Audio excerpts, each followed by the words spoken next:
Welcome to the Institute of World Politics China-Asia Programs event in Reston. My name is Dr. Amanda Wan, and I'm the director of the China-Asia Program at IWP. For those who are new to IWP, we're a graduate school of national security, intelligence, and international affairs. We have a doctoral program called Doctor of Statecraft and National Security, abbreviated as DSNS, also which I graduated from last year. And we have 7 master's programs, including 2 online MAs and 18 certificates of graduate study, as well as a continuing education program. So if you'd like to learn more about our academic programs, please feel free to speak to me at the conclusion of the event, and I'll be more than happy to assist you in getting connected with one of our recruiters. Also, if you'd like to support the work of IWP, please go to iwp.edu/donate. And today, before I introduce Dr. James Robbins, the Dean of Academics at IWP, to you, I'd like to express my gratitude to Dr. Long Nguyen, as well as Kimi Duong, as Pragmatics is hosting today's event in Reston. Indeed, we are grateful for their kind support as Dr. Long, an IWP trustee and the founder, chairman, and CEO of Pragmatics, along with his wife, Kimi, Vice Chairman and CFO of Pragmatics, have kindly donated both office space and classrooms in their corporate building for IWP's use. As a distinguished scholar practitioner, Dr. Long has been an active supporter of the U.S. intelligence community while also serving as a leading figure for the DC Vietnamese community. IWP's China-Asia program is also delighted to invite the members of the DC Vietnamese community, specifically the movement for the Renaissance of Vietnam, to today's event. So today's event is part of the Asia Initiative Lecture Series, which I founded in 2019 at IWP, and later became part of the China-Asia program last year. The objective of this lecture series is to broaden the scope and discussion on a range of intelligence, foreign policy, and security issues attendant to the Asian geopolitical, socioeconomic, and cultural spheres of influence. Today, we are privileged to have Dr. James Robbins, the Dean of Academics at IWP, who will be delivering a lecture on the myth and realities of the 1968 Tet Offensive. Dr. James Robbins is a national security columnist for USA Today and Senior Fellow in National Security Affairs at the American Foreign Policy Council. Dr. Robbins is also a former special assistant in the Office of the Secretary of Defense, and in 2007 was awarded the Chairman of the Joint Chief of Staff Joint Meritorious Civilian Service Award. He is also the former award-winning senior editorial writer for Foreign Affairs at the Washington Times. His work has appeared in the Wall Street Journal, National Review, and other publications. He appears regularly on national and international television and radio as well. Dr. Robbins holds a PhD from the Fletcher School of Law and Diplomacy and has taught at the National Defense University and Marine Corps University, among other schools. His research interests include terrorism and national security strategy, political theory, and military history. Dr. Robbins is the author of 5 books, including The Real Coster: From Boy General to Tragic Hero, This Time We Win: Revisiting the Tet Offensive, and the critically acclaimed Last in Their Class: Custer, Pickett, and the Goats of West Point. So, thank you, Dean Robbins, for having us today. And we look forward to your presentation. Thank you, Amanda. I appreciate it. I wanted to reiterate my thanks to Dr. Long and to Kimi for hosting us here tonight. And just to note, when Dr. Long learned about that we were going to do this presentation on the Tet Offensive on the Vietnam War, he took me aside and was asking me my opinion of the Ken Burns Vietnam War documentary. I assured him I was not a fan. That seemed to pass the test. Okay, go ahead then, so it's fine. And incidentally, if you want to see a much better Vietnam War documentary, I strongly urge you to check out the Unauthorized History of the Vietnam War, which is streaming on Fox Nation, hosted by Bret Baier. in which I appear, and also one of our faculty members, Al Santoli, who was a Vietnam veteran and best-selling author on the war. So a much better documentary. So as Amanda noted, I'm author of This Time We Win, a book about the Tet Offensive. And what I'm going to talk about is based on my research for that book. The title comes from when I was writing the book and talking to veterans of the Vietnam War. And I would tell them, oh, I'm working on a book on the Tet Offensive. And more than once, I had a veteran say, oh, do we win this time? Because, that's not the way it was reported. So essentially, that's my answer. Yes, this time we win. So here's like a one sentence summation of what I would say is the standard view of the Tet Offensive. A surprise attack by North Vietnamese and Viet Cong on symbolic targets, during which media reports turned the US public against the war and drove President Johnson to the bargaining table. So I think that's how many educated people would look on the Tet Offensive today. Why is this important? Well, journalists love it because they keep talking about it. Anytime anything bad happens, and particularly when the wars in Afghanistan or Iraq were a bit hotter, they would keep writing about this, saying anything bad that happened was suddenly, oh, it's the Tet Offensive all over again. And here are just some sample headlines that I grabbed. A car bomb goes off. Oh, it's the Tet Offensive. Drug cartels are going to have a Tet Offensive. Joe Klein of Time Magazine, when the WikiLeaks dump happened, a bunch of classified documents that were released, he said, oh, it's a Tet Offensive. Really? Okay. The fact is that none of these things have anything to do with the Tet Offensive, but journalists love to invoke it because it is a preset defeat narrative. All you have to do is say, oh, that's just like the Tet Offensive, and the implication is this foreboding that, this is the turning point that finally means the end of everything, because that's how they have presented Tet. It also inspires the enemy. They love that narrative. Unconventional opponents of the United States, guerrillas and terrorists, they're very inspired by the Tet narrative because they know they can tap into the Tet narrative. They're the ones committing these acts. They're the ones setting off the car bombs or doing the other things. And so they want to seek ways to try to influence our public opinion because it's the only way that terrorists and guerrillas and these unconventional actors can win. They can't really defeat our military. They can't defeat our economy. But what they can do is defeat our public opinion and create sense of doubt in our policymakers. So they try explicitly to tap into things like that Tet Offensive narrative to try to gain a strategic advantage over us. I mean, even Al-Qaeda, for example, specifically said in some of their writings that that's what they were trying to do and, invoked the Tet Offensive and said that's what we're trying to emulate. Even though, again, small-scale attacks have nothing to do with Tet. So here's my main thesis, that version of the Tet Offensive is actually wrong in every single aspect. It was not a surprise attack. It was not attacking symbolic targets. It did not increase anti-war sentiment in this country. And it did not drive President Johnson to the bargaining table. All of those things are demonstrably wrong.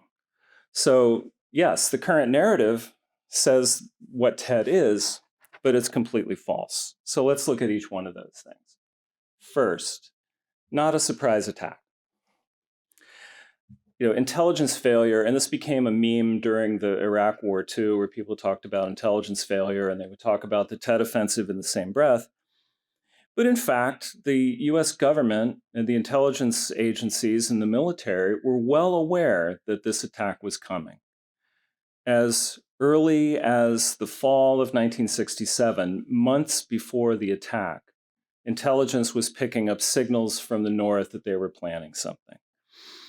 There were documents captured in November that outlined exactly what the attack was going to be. And some of these were just little tactical areas around the countryside where a plan was picked up here, a plan was picked up there. Some of the strategic and more operational plans were captured, so people understood what was about to happen. The CIA in Saigon wrote up a report about this in November called The Big Gamble, in which they laid it out. Here is what the enemy is planning. They're going to try a big offensive.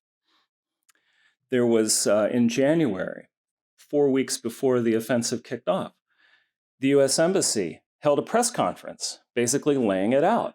Here's what's going to happen. There's a big offensive coming, and laid out what they could put into the public domain. 3 weeks before the attack, General Wan, pictured here, who in World War II had operated in Southeast Asia, he was a guy very in tune with the culture and understood a lot of good things. He looked at the intelligence. He was convinced there was going to be a big attack on the cities, and he convinced General Westmoreland to allow him to redeploy his forces around Saigon and around other major cities in order to respond to what he thought was coming. And in fact, he was right about it. The South Vietnamese government was convinced to shorten the traditional New Year's furloughs, since, Tet is the New Year's holiday. And US forces across the country were readying for this battle. And even the journalists knew. This is the thing. The journalists were the ones who said it was a surprise attack, but the journalists knew better. Don North of ABC News, he said, for months, any journalist with decent sources was expecting something big at Tet. In fact, this particular reporter rescheduled his vacation so that he would be in country during Tet because he wanted to report on the attack. 3 days before the Tet Offensive, here's in the Washington Post. The communists appear to be preparing a major push in their winter-spring offensive. Okay, it's 3 days before. So when the attack actually arrived, well, one problem for the communists was that they missignaled their forces. And so some of them attacked 2 days too soon, some of them attacked 1 day too soon, and then some attacked on time and some attacked late. So that was all miscoordinated. But US forces were already on alert before the first attacks happened, all across the country. And South Vietnamese forces were also on alert. So it wasn't a surprise attack, but to journalists and Americans at home who maybe weren't following this as closely, maybe they weren't reading all the news, maybe they didn't hear about the press conference at the embassy, they didn't see these other statements, to them it was a surprise because they weren't paying attention.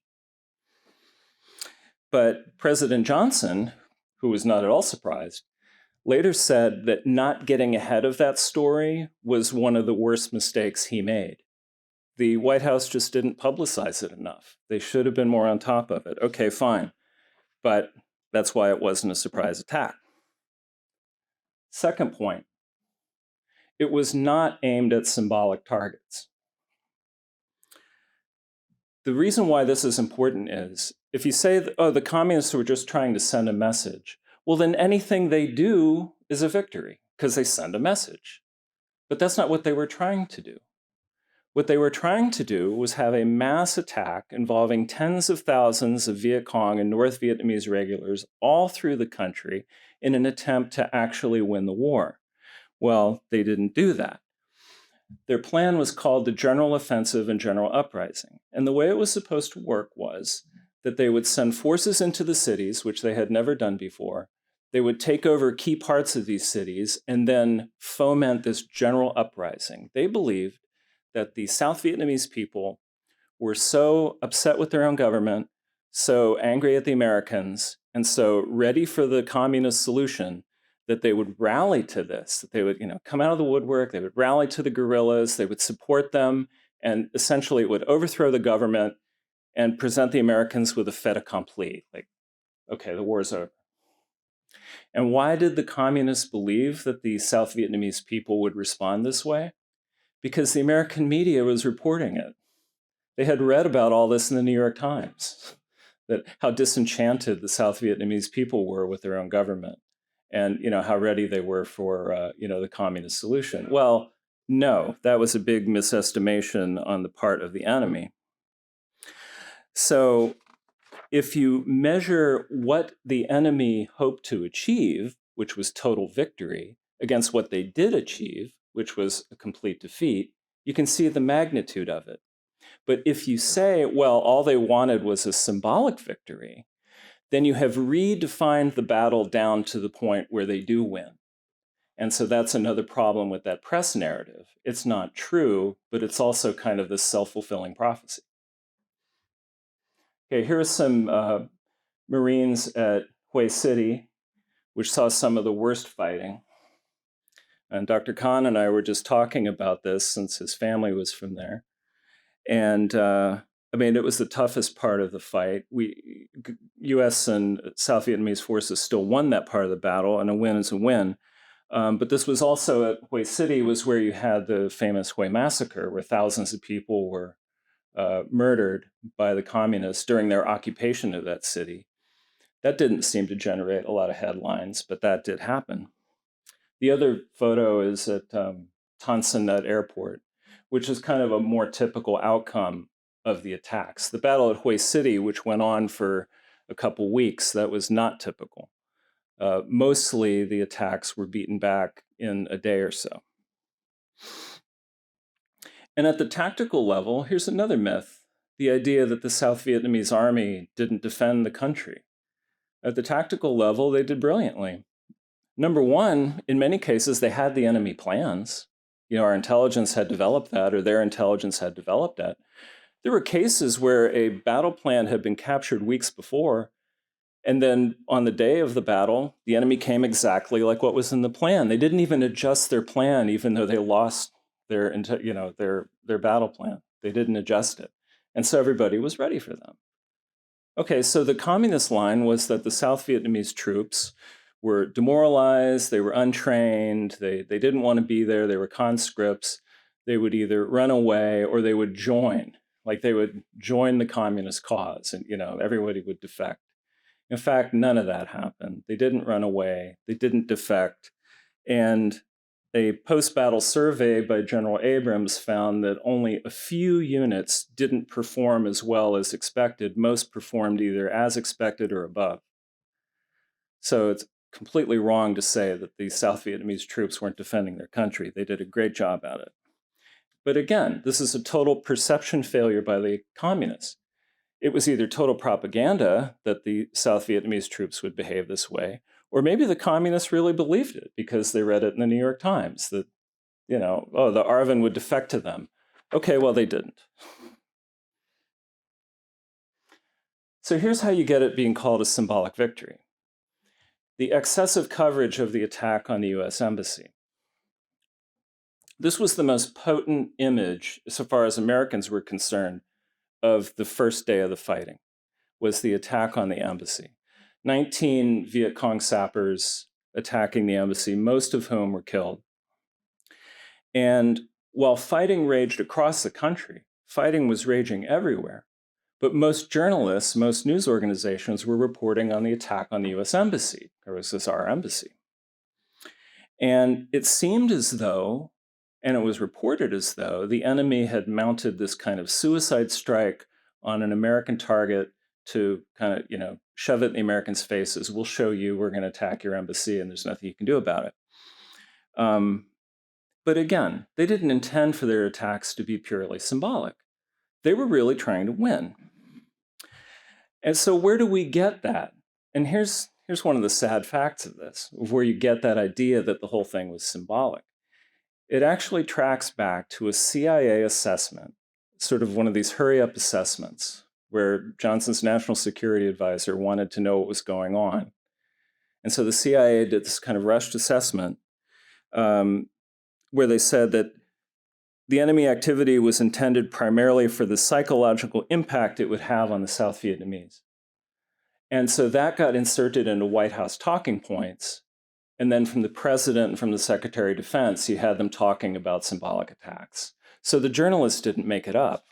It really came from the White House. And that was another of those self-inflicted wounds that we had.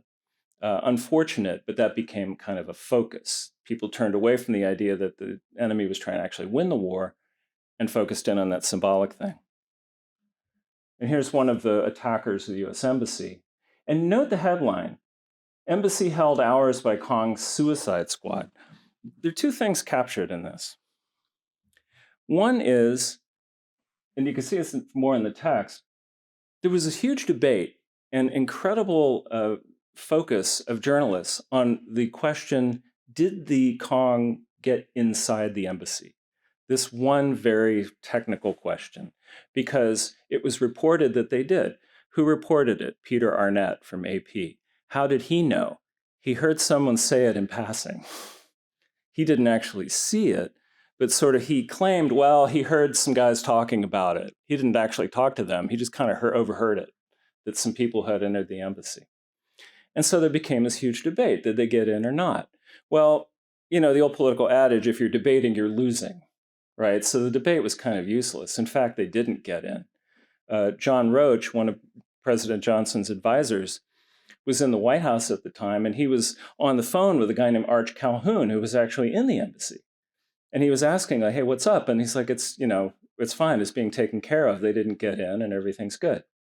So he went to the press pool and talked to the AP chief who was in the White House and said, hey, I've got the embassy on the phone. You guys are reporting that the VC are inside the building, and he is inside the building. He says it's fine. And the AP reporter wouldn't talk to him. He said, I don't know who's on the other end of the phone. He could be in Cam Bay, for all I know. Okay, fine, some journalism. But you see, the narrative had taken over. And so this kind of useless debate about whether they set foot inside the embassy, I mean, they wound up like this guy, so it hardly matters. And the other thing about it is this idea that it's a suicide squad, like, you know, kamikaze. No, they were not. Their orders, the orders of the terrorists who attacked the embassy, was to seize the building and hold it and wait for reinforcements. And they thought the reinforcements would be amongst like this mass uprising that was going to happen, or that some other Viet Cong would show up. Well, that's not a suicide mission. That is a specific military mission that these guys had. Seize the building and wait for reinforcements. But if you report it that they were a suicide squad, then this constitutes victory, right? They say, oh, they thought they were going to be killed and they were killed. And so it was completely symbolic. Well, no, it may have been suicidal. I mean, the mission, it was pretty bad. It wasn't very well planned. Particularly these guys, this was a last minute addition to the battle plan. That's the other thing. This attacking the US Embassy wasn't even part of the original plan. It was just kind of added later. But you see, I mean, it's just kind of a technical point, but if you report it as a suicide mission, then getting killed means you win. Well, it wasn't a suicide mission, and that was just a bit of artistic license, but it was very negative. The press in general responded negatively to the Tet Offensive. Before the Tet Offensive, 79% of editorial comments found in US newspapers were positive towards the conduct of the war. After the Tet Offensive, only 29% were positive towards the war. And during the Tet Offensive, 0% were positive towards the conduct of the war. With respect to television news coverage, before Tet, you had critics of the war being quoted on TV like 5% of the time. Afterwards, 25%. Before Tet, you had half the comments came from American troops. After Tet, about 20%. So there was this big shift in the way that the news was going to be managed with respect to Vietnam. But the critical turning point that everyone identified was the so-called Walter Cronkite moment, and it was named that later, when Walter Cronkite kind of took a stand against the conduct of the war. And President Johnson allegedly said to one of his aides, if I've lost Cronkite, I've lost Middle America. I mean, that story has become legendary amongst reporters, because imagine, you do a news report and it sways the President of the United States to basically change his entire viewpoint on this major conflict that he is engaged in. I mean, imagine, lots of reporters after this were looking for their Walter Cronkite moment. And if you just Google that expression and you find, like during the Iraq War or during the Afghan War, some reporter would say something and people would go, "Oh, it's the Walter Cronkite moment," as if, right, as though anything like that is going to happen. But no, journalists would love to have that kind of impact, of being able to file a news story and suddenly history changes. But not exactly true, as we'll see. These are images from Khe Sanh, which is in the northern part of South Vietnam, where a siege was fought. And that battle actually broke out slightly before the rest of the Tet Offensive. And it's debated what that meant. Was it to distract attention to the north while their attacks in the south would come later? Were the troops around Khe Sanh supposed to overwhelm the Marines and then swoop down the highway to Hue and then continue their victorious march down the coast? Probably, if it worked out that way. It was a massive attack by the North Vietnamese and completely unsuccessful. In fact, it was the kind of battle that General Westmoreland wanted, because North Vietnamese troops massed around the defensive position at Khe Sanh. Well, yeah, and then they were bombed. That was the whole point of it. Get the enemy to mass and then attack them. Because, as you know, in an unconventional war, it's very difficult to find the enemy. They're always scattered about. Well, if you can get them in one place, then you can attack them, which is exactly what happened. But the problem with the press coverage of Khe Sanh was that because it was mainly a defensive fight for the Marines, that's all you saw in the news. Here's a Marine taking cover, here's a bomb landing, here's a plane burning, things like that. And so it didn't look like victory. And it was hard to report as a victory because the real action was taking place with B-52s bombing the heck out of rear area enemy concentrations. Well, that just doesn't have the news value of the burning airplane. And by the way, that one airplane wound up like that, and they kept running the footage over and over. So it looked like all the airplanes were winding up like that. Walter Cronkite, whom we were just talking about, he said, I found, when he went there to report on it, I found very few people out there who really believe Khe Sanh could be held if the North Vietnamese are determined to take it. Well, if you characterize it like that, how are we supposed to win? Basically, what he was saying was, well, if they really wanted it, they could take it. Well, it looks like they're trying, right? I mean, they were trying their best to take it, but they couldn't. But if you skew the news that way, what you're basically saying is, if we lose, if they take it, fine, we've lost. But if we win, it's because they let us win. It's because they didn't really want it. So how are we supposed to win? You can't, but that's just, makes meaningful victory impossible. Okay, so here's the most famous image coming out of the Vietnam War, coming out of the Tet Offensive, one of the most famous images in military reporting. And, it's extremely evocative. And I think many people here probably know the story of this, but there's General Lawan, who's the police chief of Saigon, executing a VC terrorist named Bay Lop, who had done a lot of dastardly things earlier in the day, killing people. We were just was talking to Dr. Khan about how, he had, executed a family of one of General Lawan's officers, including the officer who was beheaded. And we understand the emotion behind why General Lawan did that. I mean, he was pretty upset. And, I don't know what anyone else would do in those circumstances.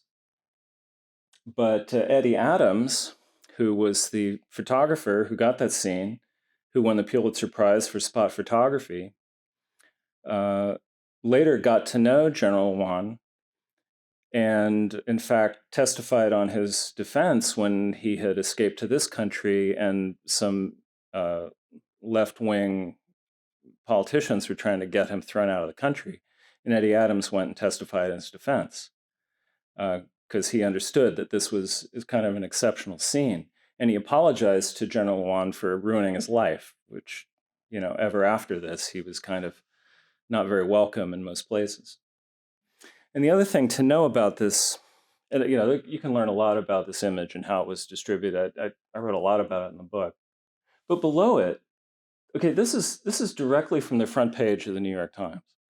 And look below it. Here is a South Vietnamese soldier carrying his daughter, his infant daughter, who had been murdered by VC terrorists. And William F. Buckley wrote about that image, and he said, she has the face of an angel. Well, who remembers that image? Because that lower image is a lot more typical of what was going on during the Tet Offensive than the image above it. So, again, it just gets into the way that the war was remembered, or that the press reported it. And not to mention the Hue massacre, which I mentioned before, in which no images were run. You never saw images like that. But if you want to see something comparable, look at the imagery coming out of Ukraine, where Russian or Wagner Group mercenaries took people out of villages and, killed them and buried them in ditches. Well, that was what was going on at Hue, although 10 times more. But those images just weren't reported. Okay, so here's an anti-war protest. And I want to talk about the public opinion angle, that the Tet Offensive turned the public against the war. Because this is a type of image that people have come to accept as a sort of the popular opinion, if not a majority opinion, of Americans at the time of Tet. And popular culture since 1968 has generally accepted and transmitted the notion that by this time, most people in America either opposed the war or suddenly turned against the war, and that suddenly the doves, remember, of hawks and doves, the hawks support the war and the doves oppose the war, that suddenly the doves had taken flight and, America had turned that way. Well, not the case. The public actually wanted to escalate after Tet. And this I was surprised, really, having only learned the opposite story. But in my research, I was really surprised by this. That image right there is from the front page of the New York Times, at the very bottom, but still on the front page. And the image on the left, the line going up, those are people who self-identify as hawks. And it goes from December to February 18th, which is almost 3 weeks into the attack. And you can see the number of people who identify themselves as hawks, who really support the war, is going up and up. And the other image are people who approve of Johnson's handling of the war. This is really interesting. It goes down. So yeah, people didn't approve of Johnson's handling of the war because they didn't think he was doing enough. It wasn't that they opposed the war per se. They just didn't like what Lyndon Johnson was doing. They wanted to do much more. And the number of doves, which had dropped down to 11% by this time, was actually lower in February, 2% lower than the number of Americans who thought we should use nuclear weapons in Vietnam. Not something I would support. But I mean, think about it. So it was being reported that, suddenly America's dovish, people oppose the war, they want to get out of Vietnam. No, actually, more people wanted to nuke Vietnam, to nuke Hanoi, than people who wanted to get out of the war. What people wanted to do was escalate, which is a very American approach to war. People said, let's just get it done. That's why people weren't in favor of what Johnson was doing, but were also hawks. They were saying, let's stop messing around. Let's just finish the job. That's what people wanted out of Tet. So this idea that the Tet Offensive, suddenly made Americans have this great moral question about, should we even be there? I think we should get out. That is flatly not true. And another fascinating thing I found, and this is hard to believe, but it's right there in black and white if you go back and look at the polls, the highest support for the war effort was actually among young people. Young people supported the war effort at this time more than any other group. Bizarre. Anyway, so what was needed was to have, a rapid counterstroke. And some people like Bus Wheeler, the chairman of the Joint Chiefs, was saying, give us more troops and we'll finish the job. let's escalate. Westmoreland, same thing, saying we have them on the run. We've destroyed their main forces. They're out in the open. Let's go after them. Let's really just finish this war. But no, because Johnson was being driven to the negotiating table, according to the narrative. Well, that's not even true, because it wasn't Johnson who needed to be driven to negotiate. Between 1964 and 1968, the United States made 70 separate appeals to the North for peace talks. Johnson had been at the negotiating table the entire time. In fact, General Omar Bradley, great hero of World War II and later chairman of the Joint Chiefs, he was saying we shouldn't keep asking for negotiation because it makes us look weak, because every time we ask, the Vietnamese say no, or they just say nothing.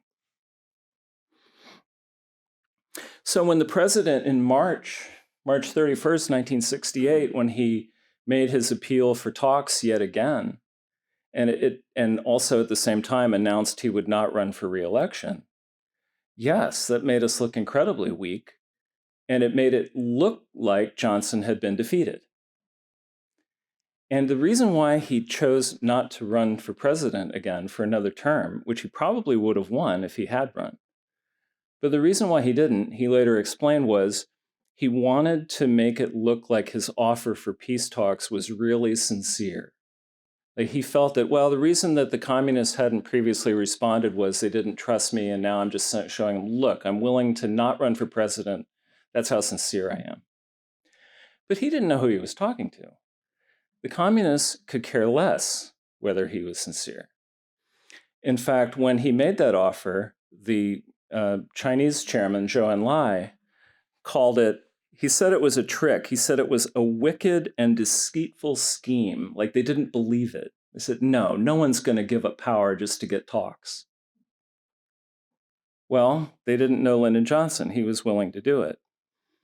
And then, of course, they agreed to talks. And then right before the talks, launched Little Tet, the little echo of the Tet Offensive, an extra attack, principally in Saigon, to try to create more favorable circumstances for the negotiations, because that's how they operate. It's the same thing happened with the French.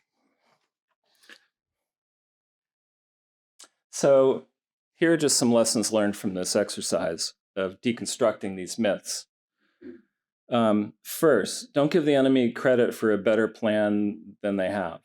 Just judge it based on what they actually are trying to do. Don't redefine things so that they get a victory. And this is particularly important when we're dealing with terrorists and guerrillas and unconventional actors like that. Don't give them so much credit for being these strategic geniuses for these attacks that they do, because that just empowers them and emboldens them.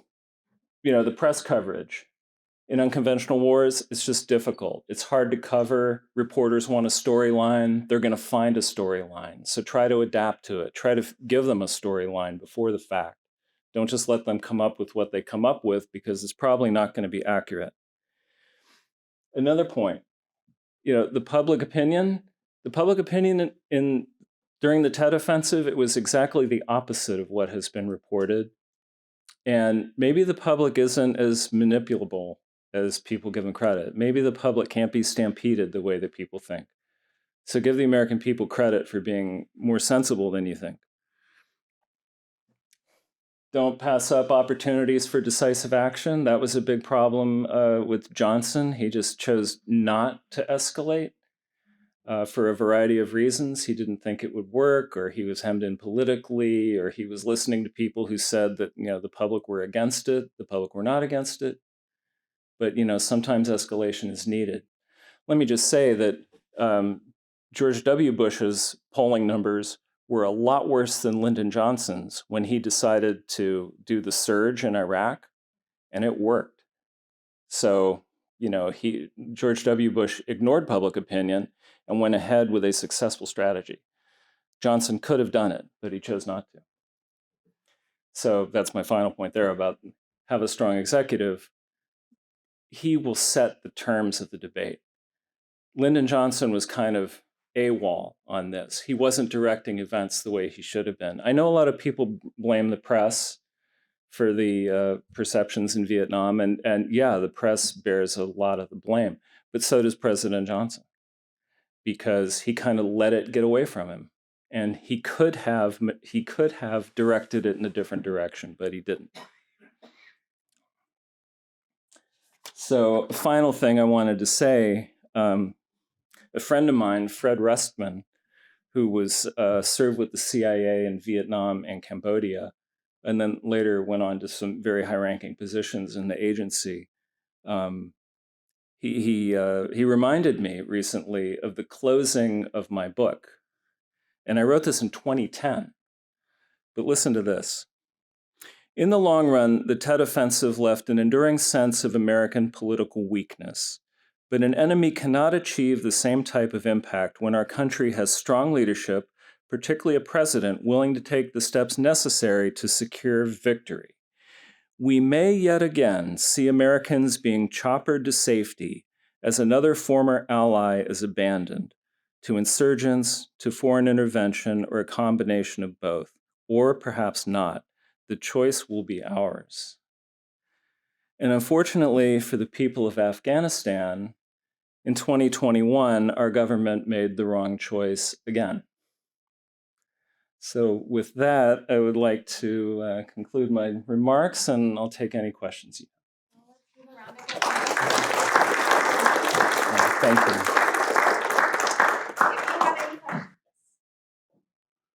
Well, on behalf of the friends of the Bureau City of Viet, I appreciate your talk. Thank you, sir. About our city. During that time, I was stuck there for 3 weeks as a new deputy on leave, and where I lost two cousins, 4 neighbors, a family of 5, and maybe more on the list. I had at least on the video. Thank you. God bless. That is, yeah. See, this is not just history. This is living history. This is what people here in this room have lived through. And, it's not just some dusty book. But thank you, sir. At this moment, I'm waiting for the delivery of the new book from Stephen Young. I don't think that it's just come out. Is it a good one? Oh, good, because there are a lot of bad ones. Yeah, yeah. The part of the issue with the reporting on Hue and the massacre in particular was that the U.S. Information Agency was up there documenting, and you can go to the archives and find all kinds of things: maps, photographs, accounts, everything. And but according to our law at the time, that particular agency could not do domestic reporting. They could only disseminate reporting abroad. So a lot of that information went out, but it wasn't coming into the United States. And that was the best documented part of that from a US reporting perspective, was what our government did, and our government wasn't sharing it. So now you have to go to archives to find it. But Douglas Pike, which, he was all over it. He was reporting it. He was documenting it. He was one of the leading voices in this, an American, and he couldn't tell anybody. So terrible. Yes, sir. My name is Steve Traver. I was on aircraft carrier in 72 off the coast there. But the point that you brought up about the aftermath of the battle in the minds of various folks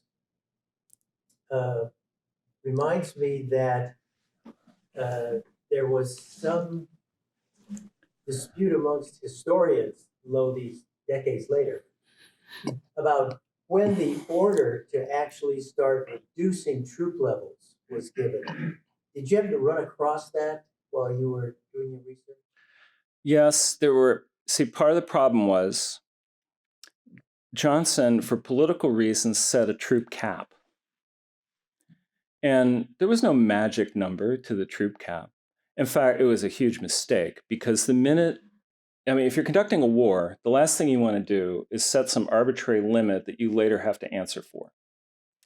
So at that time, Westmoreland and Wheeler and others were saying, give us more troops. And so there was this internal debate inside the administration. And then somehow this was leaked to Robert Kennedy, who made like a big deal about it. Oh, like he's going to violate his troop cap and blah, blah. Well, in fact, they were nowhere near the troop cap. And that's actually when they started the troop drawdown, was in there. Like Westmoreland had asked for a certain amount. He didn't even get that much. And then they started drawing down. But it was all in the context of that, like this political issue. So, I mean, yeah, historians can debate. But it really, again, like many things, it just came down to politics. It had nothing to do with the facts on the ground. And if Johnson had just not made a troop cap in the first place, then it wouldn't even have been an issue, because it just would have been however many troops you have. But that's what started this whole like debate over this X amount, Y amount, and it became a thing. And so when the drawdown started, it was, oh, it was here, it was then. I mean, it's kind of a senseless debate, if you ask me, but it's in the context of that politics. We can, okay. Yeah, I actually have a bunch of questions, but Okay. a couple of things. You said Johnson barely blamed for not taking decisive actions. What actions were actually on the table? I know, the nuclear option is not. Right. Well, right. You have to look at why Johnson wouldn't do it. You have to go back to the beginning, in which he set the terms of the war. The war was going to be fought in the South. And, he didn't think about going over the DMZ. He didn't think about going north in any meaningful way, except with air power. And even that was limited because he was afraid of escalation. He didn't want it to be a nuclear war. He didn't want it to be like the Korean War, where China suddenly comes flooding over the border, where we cross the 38th parallel in Korea, and then suddenly China was in the war. He didn't want that scenario.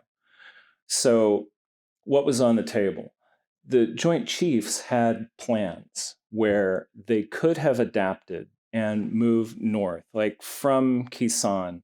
They could have gone into Laos. They could have moved up on that part. There were no plans that I know of for an amphibious invasion or for across DMZ, but they could have done something there on the frontier with Laos. And, with a more flexible-minded president, perhaps they could have had planning for something that would have gone directly north. But even if you don't, it's foolish from a military perspective to tell your enemy, we're going to limit the war to this location. It means you don't have to keep troops anywhere else. Wouldn't it have been smarter to keep the North Vietnamese guessing? Have a fleet suddenly appear off of their coast. All of a sudden, 100,000 of their people have to move there to, defend against an invasion that may or may not come. I mean, just do something to try to keep them off balance. But because Johnson explicitly, in policy, defined the war as just the South, we're not going outside of that. We're not going to violate Laos overtly, not going to Cambodia. Of course, we did both, but not in a big way until later. He made any kind of planning for that impossible, even though Wheeler and Westmoreland were kind of trying to do it and encouraging it to happen. But no, Johnson wouldn't cross that line. Yeah, I have actually a couple. Yeah, so I asked. There's always a major debate going on within the ARVN community whether they could have, should have gone north. Yes to both. Yes. And and I know within the American vets community, it's always, I think they blame Westmoreland a lot more than Johnson. Yeah. Debacle. Yeah, again. Okay. Yeah, that's an interesting point. Yeah, I used to be more critical of Westmoreland, but the more research I did, the more I realized he was doing what he had to do because of what his commander-in-chief wanted him to do, and he was highly limited on what he could do. And others in the military establishment, particularly the World War II veterans, although of course Abrams was a World War II veteran, he had a different policy. But again, it was within the confines of what we were allowed to do. At his Johns Hopkins speech in 1965, Lyndon Johnson said, you know, we're here to defend the South. We're not here to invade or have regime change. He didn't use that expression in the North. And he said, we will convince the North Vietnamese that we cannot be defeated. Well, it's hard to fight a war if your metric is, I don't want to be defeated. That's not a victory. That's just, you're hanging on. And he's going to convince the North Vietnamese. I mean, North Vietnamese are there. They live there, right? It's their country. They're not leaving. So who's going to leave? The Americans are going to leave.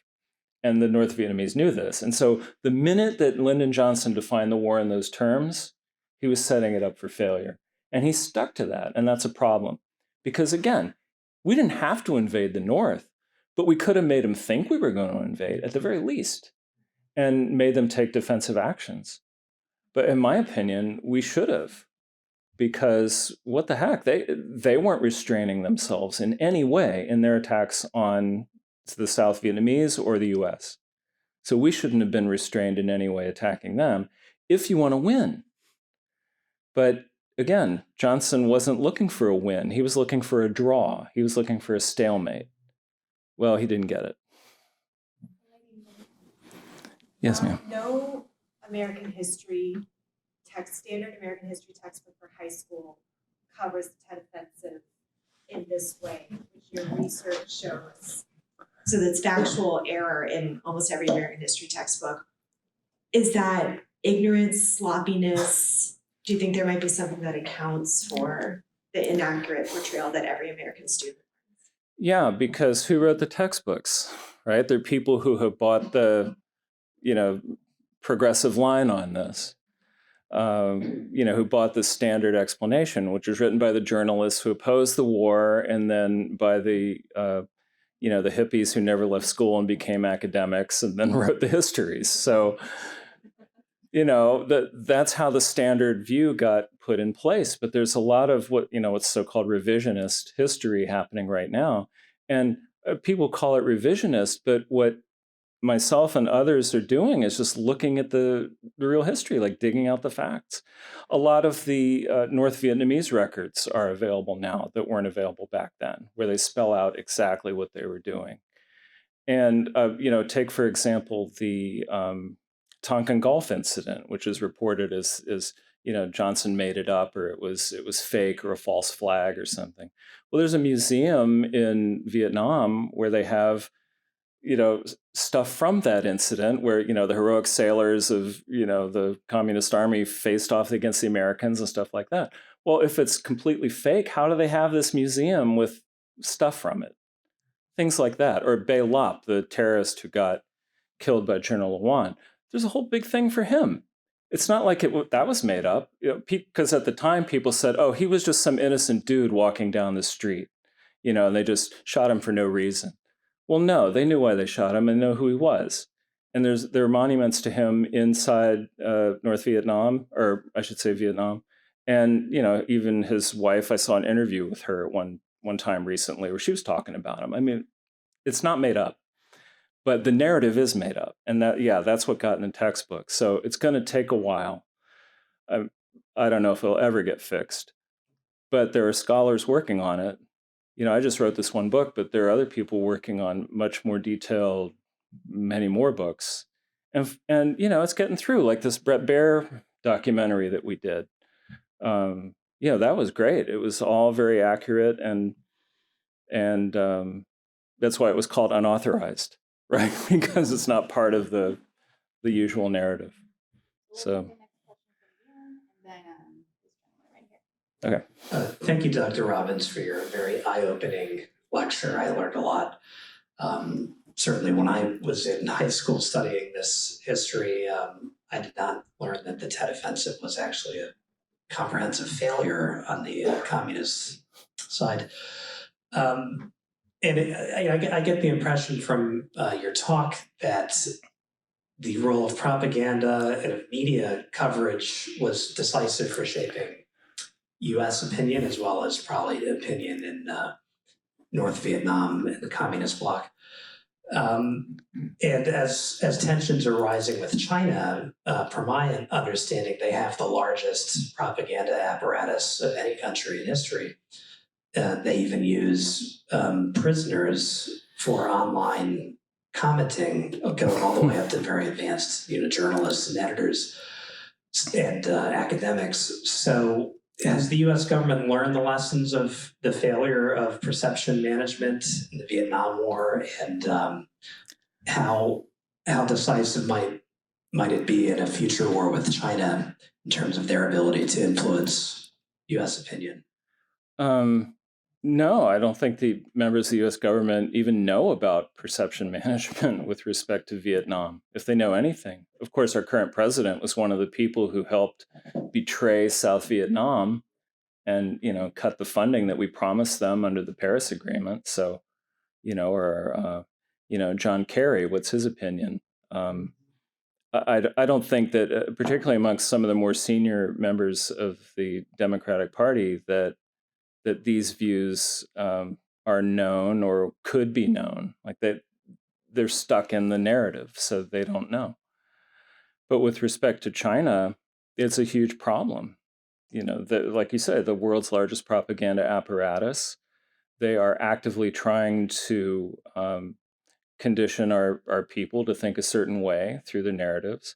I heard something at a talk at IWP recently from someone who looks into these things, that the Chinese version of TikTok, whatever it's called, the algorithm of it promotes stories that are positive, uplifting, pro-China, pro-family, all good messages, pro-economy, growth, bad guy Americans, etc. The TikTok that we have, in the algorithm, it promotes the sensational, the bizarre, the divisive, the anti-American, and so forth. I mean, that's an algorithm. So, yeah, they're very subtle at how they do this.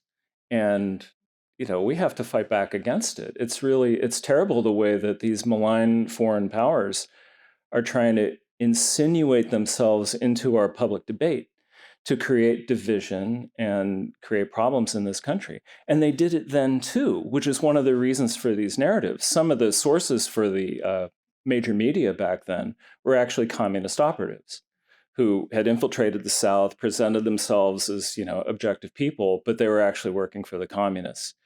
And a professor at Georgetown, I'm trying to remember his name, recently came out with an article noting that many of the major themes of Soviet information warfare against this country have now become sort of part of the narrative, part of the general debate in this country. He's saying it's a delayed victory of the Soviet Union over us, in that things that they had tried to push into our public debate about, racial divisions or class divisions or, what have you, any kind of things like that, now which are very commonplace, but started with Soviet propaganda efforts in the 50s and 60s. So, that's part of the price of having an open society, I suppose. But we should be a little more on guard against the fact that we're being manipulated by these foreign powers. And China, I mean, when you look at their social credit system and just all the technical means they have, they're like light years ahead of us. And we have to guard against it.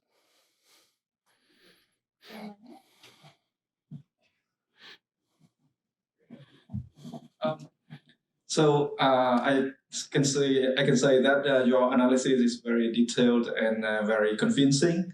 But I would like to ask if you checked that with the wartime communist leader in Vietnam and intellectuals in Vietnam to have some confirmation about your analysis, because if you did that, it would be more convincing. Or if you have, Oh yeah, we will plan to do it. Oh yes, I consulted some information that people had dug out of meetings of the Central Committee of the North Vietnamese Communist Party, in which they came up with this plan, the General Uprising, General Offensive. The timing of it was because they wanted to have victory before the death of Ho Chi Minh, because he was very old and very sick. And they wanted to kind of hurry through the victory while he was still alive. Well, it didn't work, but those records are available. And so all of their planning, and not to mention the captured documents, all of that is available. So yeah, it checks out from their end. Definitely, they were going for victory. They weren't just going for the symbolic attack. Have you recently discussed it with Vietnamese intellectuals? Well, not lately. I wrote this book about 10 years ago, and back then I was discussing it with a lot of people, but I haven't lately. But I know that more has come out because we've had access, since we had now better relations with Vietnam, and scholars have gone over there and brought back a lot of it. So if you look into it, you can see that these reports are out there. Limited time, we'll just take one more question. Guess what? I got the mic. Do you want? Okay, we can Dr. talk. Robbins. Excellent. Yes, sir. Outstanding. Quick question. So at Newport, they teach us, and I wanted to see if you agree with this, that after Tet Offensive, the Viet Cong as a fighting force was pretty much diminished and was not effective after that. Would you agree with that? Yeah, absolutely. The reason is, particularly with the Viet Cong, if you're an unconventional force, terrorist, guerrilla warfare, your main weapon is hiding, because there aren't many of you. If you're a conventional army, then fine. But if you're a guerrilla force, you try to melt into the people. But what they did in Tet was they took the Viet Cong and said, okay, go attack the cities. So they were unmasked, they were out there in the open, they were all in one place so they could be killed or apprehended or what have you. So yes, it decimated their force. In fact, the destruction of the Viet Cong during Tet was so great that some people have theorized that it was really the North Vietnamese using Tet to get rid of South Vietnamese guerrillas that they didn't want. Like that they're, the southern guerrillas were a little bit too, they might be a problem politically. So if some of them die, no big deal, because the main force, NVA, would be the ones who would decide it, which of course in 1975 they were. They were the ones who came crashing through the gates with tanks. I mean, these were not, barefoot guerrillas carrying a coffee can, bomb. I mean, these were Soviet tanks that were coming through the gates. So that's how the Vietnam War ended. It didn't end with guerrillas. And yeah, they were devastated. They couldn't really mount an effective attack after that. There was Little Tet and there was some other things, but they were never the force that they used to be. That'll be our last question. Okay, maybe we get one more. Let's get one more. Gentleman's been trying. It's very interesting because right at the end, the point that I was going to make, you just made it. But I just want to say, I agree with your analysis. I've always agreed that we won Tet, that I didn't have the data. This is terrific that you've been able to, really lay it out very clearly. As to the war itself, however, we had lost the war by then. In my opinion, there was virtually nothing we could have done to have done anything but maybe have a stalemate. We can debate that, and I know you're not here to talk about that, so I leave that point alone. But the final point is, when I was there in '70, my concern was not the Viet Cong at all. It was main force NVA units. The Viet Cong was almost irrelevant. I mean, they could annoy you, but that's about all that they were able to do. So when I started to do some research, when I got out, I did my master's thesis, I got access to CIA records that they had in Vietnamese. I spoke Vietnamese. And I never found the smoking gun, but from my experience in the field, I'm talking to people, NVA and Viet Cong, and from reading what I read and just watching what's going on and going back to Vietnam, in North Vietnam, going back to Vietnam, I came to the conclusion that, in fact, they wanted to get rid of the Viet Cong so that so the NBA could come in with their tanks, as you say. They were the ones that crashed through the gate in the presidential palace in the tank. And they were wearing boots, if my memory serves, not barefoot at all. Right. Well, but the thing is, since they had cultivated this myth the entire war as a means of legitimacy, saying it's an internal Southern thing, the North has nothing to do with it. So the people who signed the ultimate surrender were the Viet Cong, and in any significant victory, they would roll out the Viet Cong flag and say that it was Viet Cong who did it. So that was all part of communist propaganda, and that's probably how it got stuck in people's minds. But I mean, you're 100% right. It had nothing to do with the Viet Cong. Well, you remember the very famous incident of the Viet Cong colonel who resigned her commission in anger over the fact that the Viet Cong were not being treated by the North Vietnamese after the war was over. She resigned, and it was a pretty big event at the time. I don't know. Yeah, because the VC were either North Vietnamese in disguise, or they were Southerners who were idealists. And you know what happens to idealists in communist countries. You know, they're the first to go. You know, they're the ones who go in the camps and go, I think I made a mistake. But yeah, that propaganda and that image is still out there of the barefoot peasant, you know, kind of, you know, winning the war. I mean, what a joke. This was a Soviet and Chinese communist sponsored main force army that rolled in there, and you know, the VC were pretty irrelevant.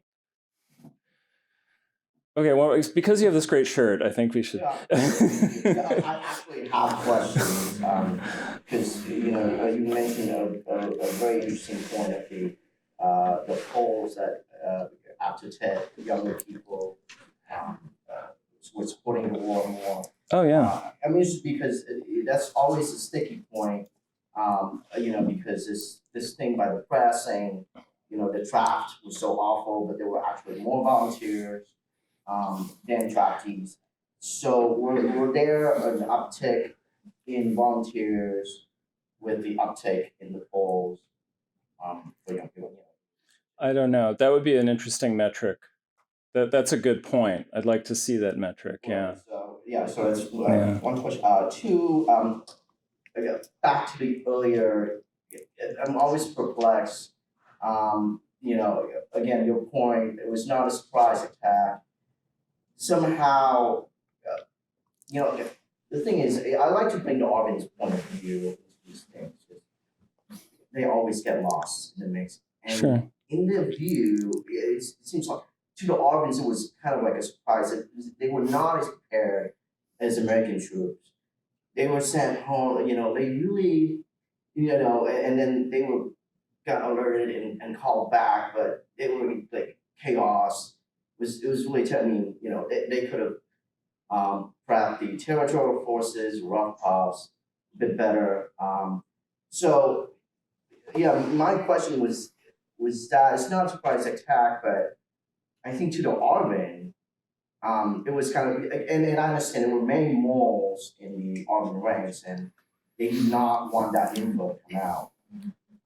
But militarily, the Arvin could have been more prepared.